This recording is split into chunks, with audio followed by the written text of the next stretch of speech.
Hello class fate बच्चों, आज हम लोग पढ़ेंगे आपकी जो हिंदी आराध्या बुक है उससे पाठ 17 भक्ति नीति के दोहे। तो आप अपनी हिंदी आराध्या की बुक निकालिए और ओपन करिए पेज नंबर 83 भक्ति नीति के दोहे। बच्चों आज हम लोग पढ़ेंगे कबीरदास जी के बारे में, कबीरदास जी के दोहों के बारे में। बच्चों कबीरदास जी जो थे वो एक महान संत थे। उन्होंने समाज में जो भी बुराइयां फैली थीं, जो भी आडंबर फैला था, उसको दूर करने के लिए बहुत प्रयास किया। और उन्होंने कभी भी बच्चों मूर्ति पूजा में विश्वास नहीं करते थे, वो कर्म पूजा में विश्वास करते थे, है ना। तो इसीलिए उन्होंने जो दोहे लिखे हैं, चलिए उसे आज हम लोग पढ़ते हैं। देखिए इस दोहों के माध्यम से हम लोग बहुत सारी चीज़ें सीखेंगे, आपको भी समझ में आएगा। और बच्चों ये जो दोहे हैं ना, इनको ध्यान से आप पढ़ेंगे और आपको ये कॉपी में लिखना भी है, ठीक है। तो आप इसे ध्यान से समझिएगा और अच्छे से लिखिएगा, अच्छी राइटिंग में, ओके। तो चलिए आप अपनी बुक निकालिए और हम लोग पढ़ना शुरू करते हैं कबीरदास जी के दोहे। गुरु गोविंद दोहु खड़े, काके लागू पाए, बलिहारी गुर आपने गोविंद दियो बताए। तो यहाँ पे कबीरदास जी जो हैं वो गुरु को अधिक महत्व देते हैं। तो चलिए देखिए इसमें उन्होंने क्या कहा है। उन्होंने कहा है कि मेरे सामने गुरु और गोविंद दोनों खड़े हैं और मेरी समझ में नहीं आ रहा है कि मैं किसको सबसे पहले प्रणाम करूं। तो फिर उन्होंने कहा बलिहारी गुरु आपने। तो उन्होंने कहा कि मैं तो अपने गुरु को ही सबसे पहले प्रणाम करूंगा। मैं न्यौछावर होता हूँ अपने गुरु के ही चरणों में। बलिहारी मतलब न्यौछावर। तो वो कहते हैं कि मैं अपने आप को अपने गुरु के चरणों में ही न्यौछावर करूँगा, क्योंकि गुरु ने ही मुझे गोविंद, गोविंद कौन, ईश्वर के बारे में बताया है। फिर चलिए दूसरे दोहे को पढ़ते हैं। माला फेर जुग भया, फिरा न मन का फेर, कर का मन का छाड़ दे, मन का फेर। यहाँ पे बच्चों कबीरदास जी जो हैं वो कहते हैं जो समाज में कुरीतियाँ फैली थीं, अंधविश्वास फैले थे, उसे वो नकारते हुए कहते हैं कि जैसे कि माला फेरते जुग भया, मतलब माला फेर फेर करके जो समय बीत जाता है, और क्या होता है कि माला तो आदमी बैठ करके फेरता रहता है, लेकिन उसके जो मन का जो मैल होता है वो नहीं जाता है। तो मन का मैल कैसे जाएगा? मन का मैल अपने पहले आप मन को साफ करिए तो आपको ईश्वर की प्राप्ति हो जाएगी। आपका मन ही सही नहीं है और बैठ करके जो मन का मतलब मोतियों की जो माला होती है उसको फेरते रहने से कुछ फ़ायदा नहीं है। तो यहाँ पे वो क्या कहते हैं कि माला फेरने से कुछ नहीं होता है। माला फेरते फेरते युग बीत जाता है, और फिर मन में वह सद्बुद्धि नहीं आती है जो एक प्राणी में होनी चाहिए। इसलिए वे कहते हैं कि यह सब मन के मालाएं हैं जो व्यर्थ हैं, इन सबको छोड़ देना चाहिए। यह सब मन का फेर है कि माला फेरने से मन में शुद्धता होगी, मन में सद्विचार आते हैं और ईश्वर की प्राप्ति होती है। माला फेरने से मन में सद्विचार थोड़ी ना आ जाएंगे। आप माला फेर रहे हैं और मन में कुछ और सोच रहे हैं तो इससे सद्विचार नहीं आएंगे।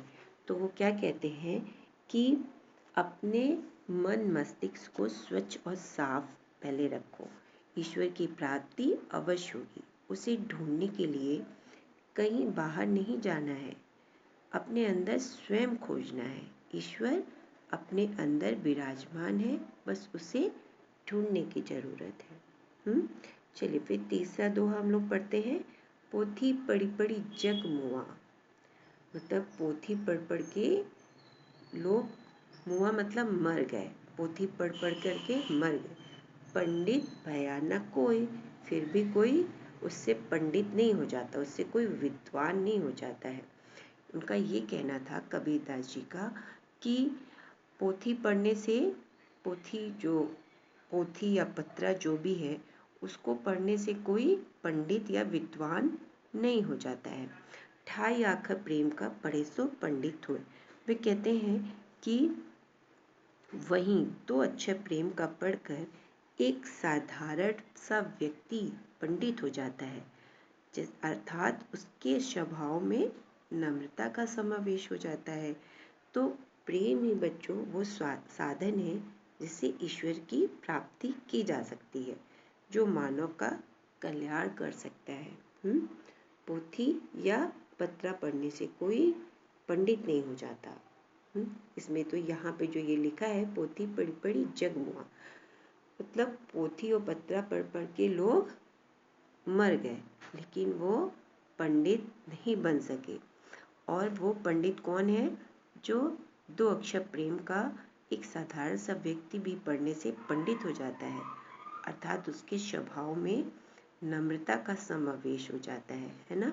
जो व्यक्ति बच्चों प्रेम से, चाहे वो जानवर से प्रेम करे, चाहे वो इंसान से प्रेम करे, तो वही उसके जो स्वभाव में है, जो विनम्रता होती है, तो वही पंडित हो जाता है। तो प्रेम ही वह साधन है जिससे ईश्वर की प्राप्ति की जा सकती है। फिर आगे चलिए पढ़ते हैं। करता था सो क्यों किया, अभी करी क्यों पछताए। करता था सो क्यों किया, अभी करी क्यों पछताए। बोया पेड़ बबूल का आम कहाँ ते खाए। तो यहाँ पे कबीरदास जी कहते हैं, यहाँ पे उन्होंने कर्म को प्रधानता दी है कि जो आपने किया, जो कर्म किया, वही आपको फल मिलेगा ना। तो अब उसको पछताने से क्या फ़ायदा, जो कर दिया अब उसको पछताने से क्या फ़ायदा। अगर आपने पेड़ जो है बबूल का लगाया है, कांटेदार पेड़ लगाया है, तो वहाँ पर आपको आम मीठा फल कहाँ से मिलेगा, उसे कहाँ से खाएंगे आप। आपने तो जो बोया है वही तो आपको मिलेगा। तो यहाँ पे उन्होंने कर्म को प्रधान बताया है कि जैसे कि जो कर्म है उसके साथ एक प्रतिक्रिया होती है ना। जो कर्म होता है उसके साथ फल का संबंध जोड़ा जाता है ना। तो यहाँ पे उन्होंने कहा है कि जो आपने कर्म किया है वही आपको फल मिलेगा, अब उसको पछताने से क्या फ़ायदा। तो यहाँ पे उन्होंने एक उदाहरण दिया है कि बोया पेड़ बबूल का आम कहाँ ते खाए। तो जब आपने बबूल का पेड़, कांटेदार पेड़ बोया है, तो फिर आपको आम कहाँ, मीठा फल कहाँ खाने को मिलेगा। तो आगे है, ऐसी बानी बोलिए मन का आपा खोए, औरन को शीतल करे आपहु शीतल हो। तो यहाँ पर कबीरदास जी ने जो आपकी बोली है, बोली को कहा है कि हमेशा जो बोली होती है उसे मीठा और मधुर रखना चाहिए। तो उन्होंने कहा ऐसी बानी, बानी मतलब जो आपकी बोली है, ऐसा बोलिए कि जो सामने वाला है अगर वो क्रोधित है तो वो भी शांत हो जाए। मन का आपा खोए। कबीरदास जी कहते हैं कि लोगों की अपनी वाणी में मधुरता रखनी चाहिए। वाणी ऐसी बोलनी चाहिए जो खुद को भी सुंदर और मधुर लगे और जो सामने वाला है उसको भी अच्छा लगे। तो वाणी में ऐसी शक्ति होती है कि वे एक जड़ बुद्धि को भी चेतन शक्ति वाला बना देती है ना बच्चों। तो आपको ये समझ में आ गया ना। एक बार और देख लीजिए ये वाला, ऐसी बानी बोलिए मन का आपा खोए। तो यहाँ पे कबीरदास जी क्या कहते हैं कि लोगों को अपनी वाणी में मधुरता रखनी चाहिए। उनकी वाणी जो होती है, जो उनकी बोली होती है, वो ऐसी होनी चाहिए कि जो सामने वाला इंसान है अगर वो क्रोधित है, क्रोध में है, तो आपकी वाणी से, आपकी मीठी बोली से उसका क्रोध शांत हो जाए। और उनको शीतल करे आप हो शीतल होए। आपकी वाणी जो ऐसी होनी चाहिए कि जिसे सुन करके स्वयं को भी अच्छा लगे और दूसरे को भी अच्छा लगे। ठीक है। तो बच्चों आज हम लोगों ने कबीरदास के ये दोहे पढ़ लिए हैं, फिर हम लोग रहीम दास के हैं उनको भी पढ़ेंगे। ठीक है। तो आप लोग पहले आज इसे खूब अच्छे से समझिए और अपनी कॉपी में करिएगा। ठीक है बच्चों। ओके बाय बच्चों।